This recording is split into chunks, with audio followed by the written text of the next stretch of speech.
विभीषण जी प्रसंगा भी नहीं समझ रहे रावण को इस समय। भगवान शिव बोल पड़े, देखो उमा देखो, उमा विभीषण रावण ही सन्मुख चितौ की काऊ। आज तक कभी रावण की नेत्र में नेत्र मिलाने की सामर्थ्य विभीषण में नहीं रही। मारपीट और कड़ुआ बोलने की तो बात, जब लात भी मारी थी तब यही कहा था, तुम भी तो सरेस भले, नेत्र नीचे करके। उमा आज तक आंख नहीं मिलाने की हिम्मत थी, आज वही विभीषण ललकार ललकार करके रावण को मार रहा है। ये देखो राम का प्रताप। रावण को लग रहा है कि साक्षात काल ही विभीषण के रूप में हमसे युद्ध कर रहा है। ये भगवान का प्रभाव। विभीषण जी को युद्ध करते देखकर हनुमान जी ने विभीषण जी से कहा, आप हटो, और विशाल पर्वत लेकर उस पर प्रहार किया। रथ घोड़े सारथी संहार कर डाला और लात मारी छाती पर रावण की। रावण कंपायमान होने लगा, कांपने लगा। विभीषण जी भगवान श्री राम के पास गए। ललकार ललकार कर हनुमान जी उस पर प्रहार कर रहे हैं। जब हनुमान जी ने देखा इसकी मूर्छा दूर हुई तो आकाश की तरफ उड़ने लगे, पूंछ पकड़ ली। हनुमान जी उसको साथ लिए ऊपर उड़ रहे। फिर आकाश में ही वो माया से युक्त होकर हनुमान जी से युद्ध कर रहा है। छल बल करके बहुत उपाय किए पर हनुमान जी को परास्त कर नहीं पा रहा। श्री रघुवीर जी का स्मरण करके ललकार करके रावण को हनुमान जी पीट रहे। फिर पृथ्वी पर पटक दिया। रघुवीर जी ने बानरों से कहा, डरना मत इससे, अब चाहे जितनी प्रबल माया प्रकट करे तुम डरना नहीं। अदृश्य हो गया रावण। फिर अनेकों रूप धारण कर लिए। जितने रीछ बानर उतने रावण पास। पहले ही प्रभु ने कहा था डरना नहीं। चारों ओर रावण ही रावण, अपरिमित रावण, गिने नहीं जा सकते। बालू बानर अंदर से घबरा गए। लक्ष्मण जी, रघुनाथ जी, ये देखो रावण ही रावण आसपास है। दसों दिशाओं में करोड़ों अरबों रावण घोर गर्जना करते हुए। देवता भी डर रहे हैं, जय की आशा छोड़ दी। एक रावण ने तो त्रिभुवन को रुला दिया था, तो करोड़ों अरबों रावण प्रकट हो गए। जो प्रभु की महिमा जानते थे वो थोड़ा गंभीर हैं, इसकी माया चलेगी नहीं। कौशलपति श्री राम जी हंस करके सारंग धनुष पर बाण चढ़ाया और सब मायावी बने हुए राक्षसों को नष्ट कर दिया। एक क्षण में माया नष्ट हुई। फिर रावण अकेला। श्री रघुनाथ जी ने, जो बानर भयभीत हो रहे थे, भुजा उठाकर कहा, लौटो, डरो मत। हाँ, ऐसे श्री रघुनाथ जी ने बल प्रदान किया। रीछ बानर दौड़ रहे हैं। रघुपति जी फिर वही शीश भुजा उसके बार बार काट रहे हैं। ये सूचना सियाजू को मिली कि मारे ही नहीं मर रहा है। बार बार शीश भुजा काटने पर भी सीता जी के हृदय में बड़ा भारी विषाद प्रकट हुआ। मुख उदास हो गया। भारी चिंता उत्पन्न हो गई। त्रिजटा से बोली, माता ये मर क्यों नहीं रहा है रावण? ये कैसे मरेगा? रघुनाथ जी के अमोघ बाण उसके सर काट रहे हैं, भुजा काट रहे हैं। ये विपरीत बात कैसी हो रही? भगवान का अमोघ बाण है, मर क्यों नहीं रहा है? इसको तो मर जाना चाहिए। मेरा दुर्भाग्य ही शायद उसको जिला रहा है। मुझे भगवान के चरणों से अलग जिस भाग्य ने किया वही भाग्य उसे जिला रहा है। बहुविधि कर बिलाप जान की, करि करि सुरति कृपा निधान की। कह त्रिजटा सुनु राजु कुमारी, उरसर लागत मरई सुरारी। जानकी जी रुदन करने लगी, हे नाथ, आपके चरणों से अभी कितने पल विमुख रहना पड़ेगा। एक एक पल यहां कल्पों के समान व्यतीत हो रहा है। त्रिजटा ने कहा, राजकुमारी दुखी मत हो, मारा जाएगा रावण। जब उसके हृदय में बाण मारा जाएगा तब मारा जाएगा। तो प्रभु हृदय में बाण क्यों नहीं मार रहे? जानकी जी ने कहा, प्रभु ताते उरहतई न तेही, यही के हृदय बसत बैदेही। बहुत सुंदर बात कही त्रिजटादी ने। यही के हृदय बस जानकी उर मम बास है, मम उदर भुवन अनेक लागत, बान सब कर नास है। सुनि बचन हर्ष विषाद मन, अति देखी पुनि त्रिजटा कहा। अब मरिहि रिपु यही विधि सुनई, सुंदरी तजहि संशय महा। काटत सिर होई बिकल, छूट जाय तब ध्यान, तब रावण ही हृदय महु, मरि है राम सुजान। त्रिजटा जी ने कहा कि राजकुमारी, मरेगा रावण, चिंता मत करो। अभी प्रभु उसके हृदय में इसलिए बाण नहीं मार रहे कि वो निरंतर आपका ध्यान कर रहा है। प्रभु ताते उर हतैन तेही, यही के हृदय बसत बैदेही। आपको स्मरण होगा जब सीता जी का अपहरण कर रहा है तो सबसे पहले चरण वंदना की थी। सीता चरण बंदी सुख माना, आपके द्वारा ही मेरा उद्धार हो सकता है। और निरंतर उनके चरणों का चिंतन कर रहा है। त्रिजटा जी बोल रहे हैं कि यही के हृदय बसत बैदेही। भगवान इसीलिए हृदय में बाण नहीं मार रहे क्योंकि आप उसके ध्यान में बसी हुई है। वो यही सोच करके बार बार केवल सर और भुजा काट रहे हैं। इसके हृदय में जानकी है और जानकी के हृदय में मैं हूं, और मेरे उदर में अनेक ब्रह्मांड, यदि इस समय मारा तो पूरे ब्रह्मांड का नाश हो जाएगा। सीता जी ने कहा फिर कैसे कैसे? बोले आप चिंता न करें, बार बार सर काटने से, भुजा काटने से विकल हो जाएगा और आपका ध्यान छूट जाएगा। जहां ध्यान छूटेगा रघुनाथ जी इसके हृदय में बाण मारेंगे, बस उसी समय मर जाएगा। सीता जी को बहुत प्रकार से जब समझाया, धैर्य धारण किया, जानकी जी ने त्रिजटा अपने निवास को गई। श्री हनुमान जी, अंगद जी, इन बड़े बड़े योद्धाओं ने बहुत युद्ध किया रावण से। श्रमित सा हो गया, संध्या हुई, वापस लौटा। आधी रात को सारथी से कह रहा कि धिक्कार है, मैं विजय क्यों नहीं प्राप्त, क्योंकि जहां गया है विजय श्री इसके चरण चूमे। सारथी ने बहुत समझाया, आप धैर्य धारण किए। सवेरा होते ही रथ पर सवार हुआ। रावण की जो बची खुची सेना थी साथ चली। उधर विकराल बानर क्रोध से युक्त होकर के रावण पर आक्रमण किया। जो कुछ राक्षस थे वो भाग पड़े रावण को छोड़ करके। चारों ओर से नख से, दांतों से रावण पर प्रहार कर रहे। देख महामरकट प्रबल रावण कीन विचार, अंतरहित हुए निमिषमो कृत माया विस्तार। तुरंत वो अंतर्धान हो गया और माया का विस्तार करने लगा। अब जिधर देखे यहां दिखाई दिया, उधर प्रहार किया, वो वहां दिखाई दिया, पकड़ में ही नहीं आ रहा है।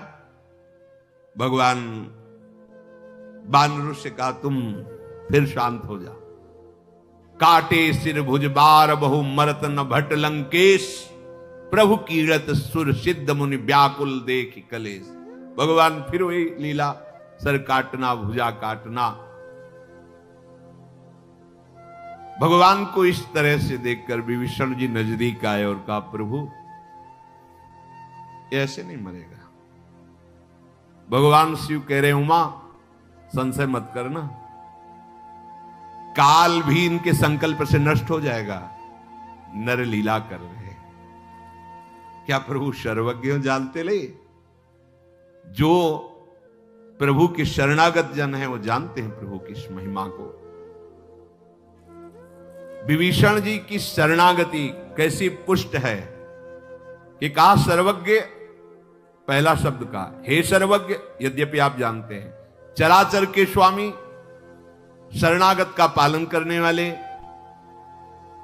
इसकी नाभि कुंड में अमृत निवास करता है। नाभि कुंड पीयूष बशया के, नाथ जियत रावण बल ताके। इसीलिए इसके सर और भुजाएं बार बार जग जाती है, इसीलिए मारा नहीं जा रहा। कृपालु इसके नाभि कुंड पर जो अमृत है उसको अग्निबाण से सोख लीजिए, अभी मारा जाएगा ये। जे ही विभीषण जी ने ऐसा कहा, रावण का हृदय दहल गया, अब मारा गया। क्योंकि रहस्य वैसे भगवान तो सब जानते ही है। दसों दिशाओं में अत्यंत दाह दिखाई देने लगा। रावण को लगा मानो दसों दिशाओं में आग लग गई। मंदोदरी का हृदय कंपायमान हो गया। भगवान खैति सरासन श्रवण लगी, छाड़े सर 31। अभी तक 30 चलाते थे, 20 भुजा 10 सिर, अब 31। रघुनायक सायक चले, मानहु काल फनीस। सायक एक नाभि सर शोषा, अपर लगे भुज सिर करी रोषा। ले सिर बाहु चले नाराचा, सिर भुजहीन रुंड मही नाचा। धरनि धसई धर धाव प्रचंडा, तब सरहति प्रभु कृत द्वि खंडा। भगवान ने 31 बाण संधान किए। सबसे पहला एक बाण जाकर नाभि में लगा, अमृत नष्ट हो गया, सूख गया। 20 भुजाओं को काट दिया, 10 सिरों को काट दिया, 31 बाण। अब जो रावण का धड़ है, पृथ्वी धसने लगी ऐसा, उसके भी 2 खंड करके काट के गिरा दिए। जब रावण के सर कट रहे थे तो क्या बोल रहा था? गरजेऊ मरत घोर रवो भारी, कहां राम रन हतों पचारी। कहां राम है, कहां राम है, कहां राम है। रावण के गिरते ही समुद्र, नदियां, दिशाओं के हाथी, पर्वत सब क्षुब्ध हो गए। रावण धड़ जो 2 भागों में गिरा, सैकड़ों बानरों और भालुओं को पीस डाला। भगवान ने ये जो आखिरी 31 बाण चलाए थे, एक बाण तो नाभि के अमृत को सोखा, और जो 30 बाण थे वो भुजा और सर को लेके मंदोदरी के सामने पहुंचा दिया। मंदोदरी आगे भुज शीशा, धरि सर चले जहां जग। भगवान के बाण वापस आकर तूड़ीर में विराजमान हो गए। सबके देखते देखते आश्चर्य हुआ। रावण के शरीर से एक दिव्य तेज प्रकट हुआ और वो भगवान के श्रीअंग में विलीन हो गया। उस समय भगवान शंकर, ब्रह्मा जी, समस्त देवता भगवान पर पुष्पों की वर्षा करें। प्रबल भुज दंडधारी भगवान श्री राम की जय, ऐसी जय जयकार हो रही है। सब पुष्प बरसाते हैं, कृपालु मुकुंद की जय हो। हे कृपा के कंद, हे मोक्षदाता आपकी जय हो। हे समस्त द्वंद्वों का हरण करने वाले, हे शरणागतों को सुख देने वाले, दुष्टों के दल को विदीर्ण करने वाले प्रभु आपकी जय हो। देव दुंदुभियां बजने लगी। प्रभु श्री रामचंद्र जी ने कृपा दृष्टि से समस्त देवता ऋषि मुनियों को देखा। जो बानर भालू उपस्थित है, भगवान की जय जयकार करके गर्जना कर रहे हैं। मंदोदरी के सामने सिर और भुजा पहुंचे, मूर्छित हो गए। अपनी दासियों को जब सुध आई तो अपनी दासियों से कहा, ले चलो संग्राम भूमि में। वहां जब गई तो टुकड़े टुकड़े रावण के, धड़ के भी 2 टुकड़े, बाल खुले हुए हैं, रो रही है, संभाल नहीं, बार बार छाती पीट रहे हैं।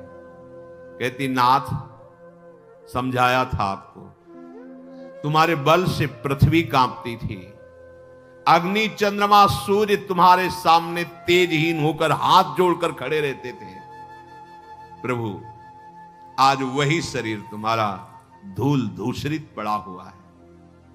वरुण कुबेर इंद्र वायु कोई ऐसा देवता नहीं जो तुम्हारे सामने रण में टिक सके। स्वामी मैंने देखा यमराज भी हाथ जोड़कर आपसे बात करते थे।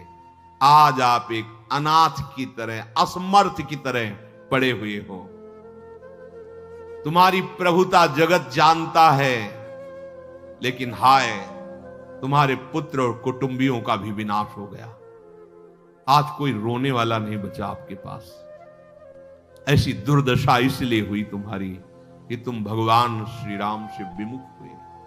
राम विमुख असहाल तुम्हारा, रहा न को कुल रोवनिहारा। तुम्हारी ऐसी दुर्दशा कि आज हमारे साथ बैठकर तुम्हारे वंश में कोई रोने वाला नहीं बचा है। नाथ मैंने देखा भगवान की सृष्टि में कोई ऐसा नहीं जो तुमसे डरता ना हो। लोकपाल तुम्हारे आगे मस्तक झुकाते थे, आज वही तुम्हारा सर ये बानर रीछ भालू जैसे फुटबॉल में पैर माना, ऐसे तुम्हारे सर में तुम्हारी भुजाओं को गीदड़ नोच नोच के खा रहे हैं। ये ठीक ही है, क्योंकि राम विमुख की यही गति होती है। अब तव सिर भुज जम्बुक खाही, राम विमुख अस अनुचित नाही। पति तुमको बहुत समझाया था, लेकिन तुम काल विवश होकर नहीं माने और चराचर के स्वामी भगवान श्री राम से विमुख हुए। वैर किया, मनुष्य माना उन्हें। आहा नाथ रघुनाथ सम कृपा सिंधु नहीं आन। मंदोदरी के पर हे नाथ, कृपा सिंधु रघुनाथ के समान कोई दयालु नहीं। तुझ जैसा विरोधी उस गति को प्राप्त हुआ जो मुनि जन चाहते रहते। आहा नाथ रघुनाथ सम कृपा सिंधु नैयान, जोगी वृंद दुर्लभ गति तो ही दीन भगवान। देखो मैं कहती थी भगवान बड़े कृपालु, तूने नहीं माना, वैर किया। फिर भी देखो मेरे प्रभु इतने कृपालु कि तुम्हें योगी दुर्लभ गति प्रदान की। मंदोदरी के वचन सुन करके बड़े बड़े ऋषि मुनि आनंदित हो गए। बहुत सुंदर बुद्धि, तत्व के जानने वाले जो ऋषि मुनि थे वो बहुत आनंदित हुए मंदोदरी की बात सुन। रघुनाथ जी प्रेम मगन हो रहे मंदोदरी की बात सुनकर। विभीषण जी को प्रेरित किया, जाओ। विभीषण जी नजदीक आए और समझा रहे हैं। प्रभु श्री राम जी ने लखन जी को आज्ञा की, जाओ कहीं विभीषण भ्रातृ प्रेम में आकर के समझाने में असमर्थ हो तो उनको तुम समझाओ। लक्ष्मण जी ने आकर बहुत प्रकार से विभीषण जी को भी समझाया और समझाया। प्रभु ने कृपा दृष्टि से सब की तरफ देखा। गंभीरता आई सबके हृदय में, विरह जो मंदोदरी आदि के हृदय में था। प्रभु ने कहा जाओ अंत्येष्टि संस्कार करो जैसे एक सम्राट का होता है, ऐसे रावण का। प्रभु की आज्ञा मानकर विभीषण जी ने विधि पूर्वक वैसे ही सब अंत्येष्टि क्रिया की। सबने मंदोदरी आदि ने रावण को जलांजलि तिलांजलि जो अर्पित की, कि सब महल वापस गए। विभीषण जी ने सब क्रिया करके भगवान को पुनः नमस्कार किया। कृपा समुद्र श्री राम जी ने लक्ष्मण जी से कहा कि तुम वानर राज सुग्रीव, अंगद, नल नील, जाम्बवान, मारुति नंदन, नीति निपुण सब लोग जाओ और अभी विभीषण का राज तिलक लंकाधिपति के रूप में करो।